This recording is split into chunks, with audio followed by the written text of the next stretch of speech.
Jo Swinson joins us from Bournemouth now. Good morning to you. Good morning. Good to be with you. How will it work in practice if you're going to cancel Brexit without a referendum? We will revoke Article 50. Never mind the 17.5 million people who voted for it. If we did come to power and I was Prime Minister, having stood on a platform of revoking Article 50 and then didn't do so, it sounds like you're saying that that's so unlikely to happen that it won't be an issue.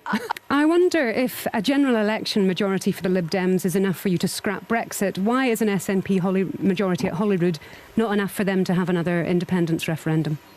I think what's from the SNP is very different, because they're talking about layering more chaos, more uncertainty onto already difficult times. Some in the SNP don't think that's would in the best interests of Scotland. Some in the SNP would say it's not more chaos, actually. It makes things an awful lot clearer. They don't have to put up with those at Westminster. Are you expecting any more defections?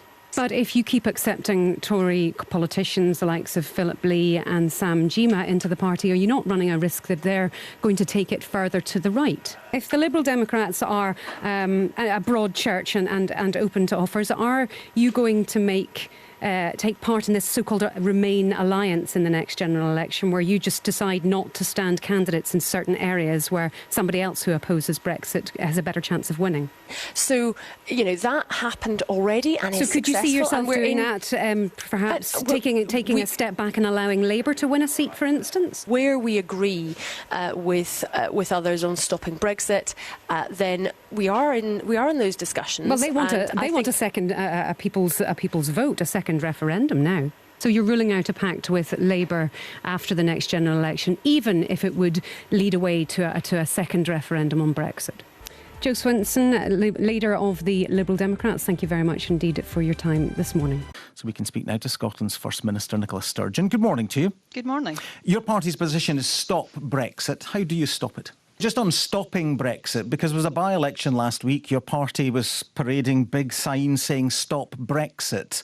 For those who might have voted for you in that by-election, how do you stop Brexit? Tony Blair says that an election is an elephant trap, and he's warning Labour not to fall into that. Do you agree with him on that? No, I don't. I think a general election, the opportunity to get rid of this Tory government would be something that should be welcomed. Or embolden them, because the polls suggest that they may even win a majority. Well, look, at the end of the day, I think any politician cautioning against an election, it sounds a bit like cautioning against democracy. But timing is everything, isn't it? Well, there is a suggestion from Michael Gove yesterday that, the government would look at legislation that was passed to prevent a no deal and then make a decision there. The implication being that they may not implement it. If that happens, what do you and other opposition parties do? Would we end up in a court situation, for instance? Are you still backing a vote of no confidence in Boris Johnson with the potential to install Jeremy Corbyn as Prime Minister? None of those options should be ruled out. But you don't trust Jeremy Corbyn, do you? Of course I don't trust Jeremy, but that's the point I'm making.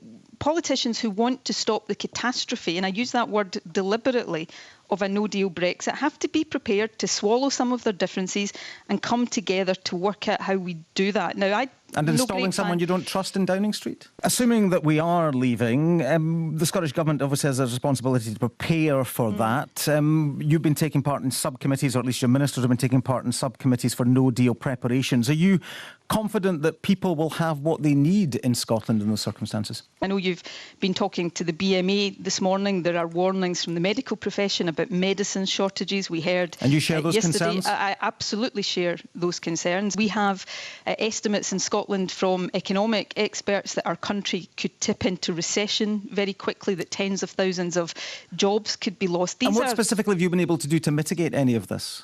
Well, this is an ongoing process. We're working as closely as we can with the UK government to the best of our ability. But with the Scottish NHS, for instance, have you been stockpiling medicines? Can you reassure people on that front? You mentioned independence at the beginning. Obviously, there are many in your party who are agitating for that to happen sooner rather than later. We've got Angus MacNeil MP, Councillor Chris McElhenney, who want a plan B from your party where an election victory is enough to trigger independence. Can you countenance that? Look, I'm going to continue to calmly, rationally, I know these kind of things are out of fashion in UK politics right now, take forward a plan to give people in Scotland the choice of independence. Are some in your party not being calm and rational? Stop trying to put words in my mouth, that's not what I'm saying. With every day that passes right now, the argument for giving people in Scotland that choice and for people in Scotland choosing independence becomes ever stronger. What about a plan B? Look, Plan A is the right one. Plan A is the right one. And is there an argument for Plan A before Brexit happens? Or at least as soon as possible? We've spoken to Stuart Campbell, the blogger who runs Wings Over Scotland. He's talking about potentially fielding candidates in 2021 at the next Scottish election. Is that a threat to the SNP? If you support independence in Scotland, then the way to best secure that is to vote SNP. But he says second votes. He says second votes, particularly on the list for the SNP, are wasted in terms of the way the system works. So he's advocating that people who support independence vote for him in those circumstances.